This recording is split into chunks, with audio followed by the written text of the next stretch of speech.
سلام علیکم دوستای عزیز، امیدوارم جور صحتمند باشید. دوستا رسیدیم بخیر در قصیم. سفر از ما ادامه داره، میریم بخیر طرف مدینه، باز میریم مکه. ویدیو رو بیننده باشید دیگه.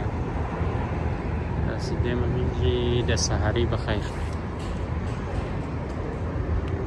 اینجا یک مطعم بود، نان شای خوردیم سحری دیگه. میریم بخیر طرف مکه. ویدیو رو بیننده باشید، لایک، سابسکرایب، کامنت های قشنگ زیاد چون نره دیگه. تشکر.